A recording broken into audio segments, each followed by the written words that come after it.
Hey everyone, welcome back to Ormsby Farm. My name is Casey. So on today's video, we are going to go ahead and walk around and grab some rose petals because I am going to make some rose water for over the winter. Now, if you've heard of rose water, you've probably heard of it on like the cooking station and all that kind of stuff. It's bougie, tata, fancy water that's really good for baking. It's also very good for skin and body products, but it's very expensive. And my roses are doing another like third bloom. So I thought, why not? I'm gonna get enough to make about a quart of rose water. We'll have it through the baking season, have it through the beginning of January and February so that I can make bath products. But if that is something that interests you, stick around.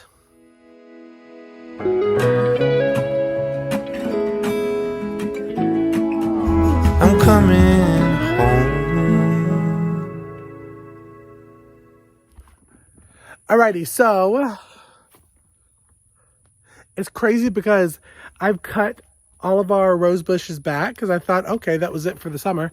And some of them have grown some roses back and they smell amazing. So I wish there was like smell-o-vision or something.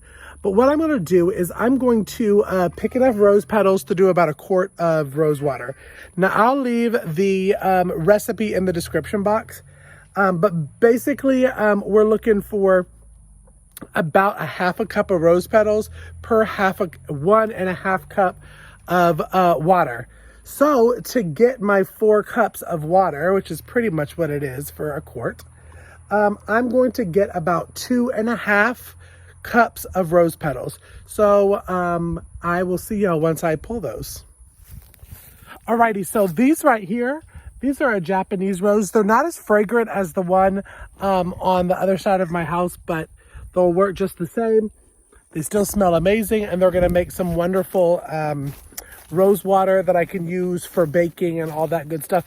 And listen, you don't need a lot of rose water when you're baking or even when you're doing your body products. So a lot goes a long way. And my whole fence line right here is lined with these Japanese roses, which of course you can use for many different things, including dropping it in a tub for your special someone if they've had a long, hard day. So yes, one thing that I'm going to do during the winter is I'm going to cut all these rose bushes back to about 18 inches above the ground and let them come back bigger and better next year. Look at that one up there. Aren't they pretty? But just random. I thought they were dead for the year. So let's go in and let's go ahead and start boiling the water and getting the rose petals in there. And what I'm going to do now is I'm going to go ahead and put a quart of water into a heavy metal saucepan. I'm going to scoop then the rose petals in the water. I give it a little bit of a mix. Again, I do a 1/2 cup of rose petals for every 1.5 cups of water. I'm going to mix it up. I'm going to then turn it on high and bring it to a boil. As I'm checking it, as you see here, it's slowly starting to lose its color. That's what we're looking for, is for the rose petals to completely have lost their color. You will get a very fragrant smell. They're going to be kind of like a brownish kind of color. I think I'm going to show it in the next, yes, there we go. That's the color you're looking for. So now what we're going to do is we're going to take it off of the heat. I'm going to give it a little bit of a stir.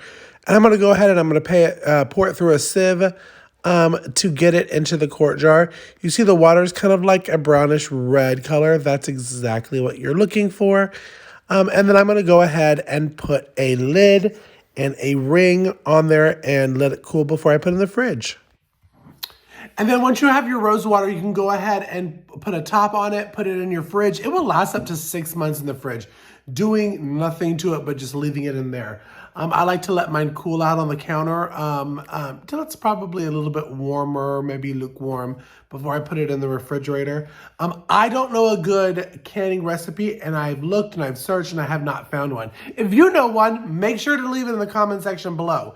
But most people ask, what is rose water good for? So I use it to when I make homemade lotions and soaps. It's an anti-inflammatory, so it helps with your skin. You can put it directly on your skin for inflammation. It is also really good because of all the different vitamins in the rose petal for hair growth. If you have hair thinning, that kind of stuff, using this and putting it in homemade shampoos is really, really good but also for baking. You can add it to the frosting or to the ice cream or to any certain batter. It's kind of one of those ta-ta ads to add up to fancier desserts. But yeah, so I'm so glad I'll be using this over summer. You don't use a lot when you use it, so you're probably saying like, Casey, that's not a lot. This will last me the whole 6 months until the roses come back. But y'all, thank you so much for tuning into this video. If you enjoyed this video, make sure to like and subscribe. And go ahead and press the bell icon so you know that anytime that new content drops to the channel. Follow me on social media at Instagram and Facebook at Ormsby Farm. And until next video, be blessed. I'm coming